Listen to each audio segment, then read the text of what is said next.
Ξύπνησα σήμερα, cut the cameras dead ass. Δεν έχω καταλάβει 100% τι έχει γίνει. Ωραία, οπότε θα το περάσουμε όλο αυτό μαζί. Δεν ξέρω πόσο μεγάλο θα βγει το συγκεκριμένο βίντεο. Με ρωτάτε πάρα πολύ τι έχει γίνει με την Song Jin ή αλλιώς Sun Song, η οποία είναι CEO της One Label, της JYP One Label και του Division One, όπου τώρα πρόσφατα η JYP άνοιξε θέσεις για όλο το division, δηλαδή ψάχνουν να φτιάξουν την ομάδα από την αρχή. Δεν ξέρω αν αυτό είναι related σε αυτό που λέω εγώ για τις θέσεις εργασίας. Ταυτόχρονα εκείνη είναι η υπεύθυνη για PR management, το οποίο, τι είναι το PR management? Κυριολεκτικά έχεις κάποιους καλλιτέχνες στα χέρια σου και θα πρέπει να τους βρεις δουλειά.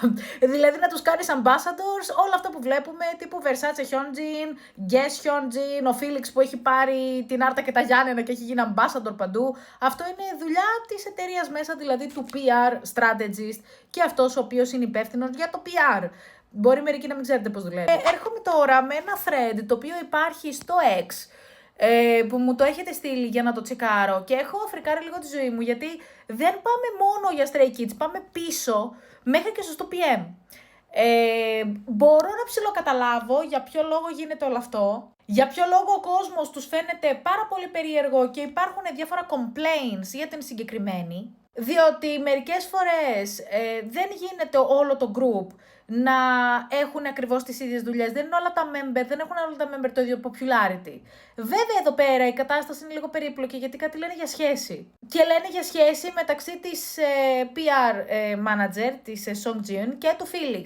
Όπου εγώ θα γυρίσω να πω εδώ πέρα ένα disclaimer, χωρίς να ξέρω ακριβώς τι έχει γίνει, ότι ωραία ρε παιδιά, και να είναι σε σχέση, why the fuck do you care? Πάμε όμως παρακάτω.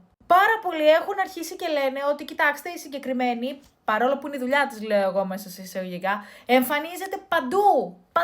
Παντού. Όπου πηγαίνει ο Φίλιξ, είναι από δίπλα, μένουν στο ίδιο ξενοδοχείο, ναι, γιατί είναι στην ίδια εταιρεία. Λέω εγώ τώρα. Και ότι οπουδήποτε πηγαίνει είναι κολαούζος και εκείνη μαζί. Ναι, γιατί είναι η δουλειά της να το κάνει αυτό. Και ξαφνικά ξεκίνησε η συγκεκριμένη PR manager, ξεκίνησε να πηγαίνει μαζί με τον καλλιτέχνη, αλλά να μην εμφανίζεται σε κανένα βίντεο. Δηλαδή, όπου τον τραβάνε, ψεύτικα τον τραβάνε, οι fans ρε παιδί μου τον τραβάνε απ' έξω, δεν είναι επίσημες κάμερες, ξεκίνησε να κρύβει το πρόσωπό της. Κάπως έτσι δεν συνεχίστηκε μόνο με τον Φίλιξ, συνεχίστηκε και με τον Λίνο, όπου είναι η δουλειά της να είναι μαζί.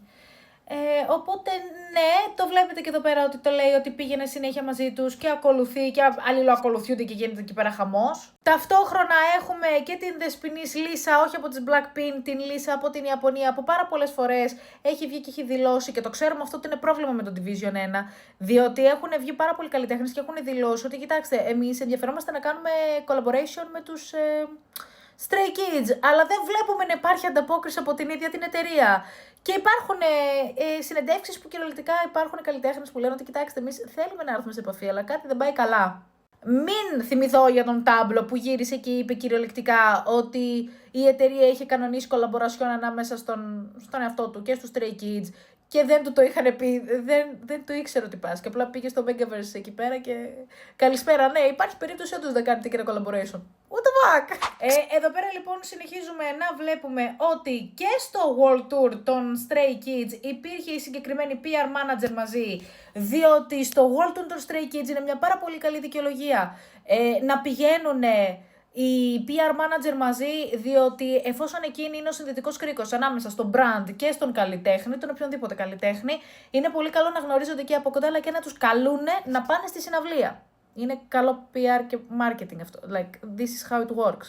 Επίσης, το ίδιο το thread κάνει μια αναλυτική στην όλη υπόθεση, λέγοντας πως κοίτα, ενώ έχεις πάρει και έχεις κλείσει αυτές τις δουλειές, υπάρχουν κάποια project τα οποία κυριολεκτικά τα member γίνονται mismanagement. Δηλαδή, έχουν κλείσει τον Λίνο, ο οποίος υποτίθεται ότι θα μπορούσε να είχε κάνει μια συνέντευξη και τελικά δεν ήταν ούτε καν στο thumbnail. Like, what the fuck is going on? Ναι, εκεί πέρα μπλέκονται άλλα πράγματα βέβαια στη μέση. Κάπου μέσα στο thread υπάρχει και η αναφορά για τους 2PM, διότι η ίδια λένε είχε αναλάβει και το promo των 2PM τότε όταν ήταν στο prime time τους και υπήρχε τρελό favoritism για τον Juno, όπου καλώς κακώς εντάξει, ναι, okay, ήταν ένας από τα αγαπημένα member των 2PM, δηλαδή έτσι πάει ένα group, δεν γίνεται όλα τα member να έχουν ακριβώς το ίδιο κοινό και ακριβώς τις ίδιες δουλειές, δεν πάει έτσι.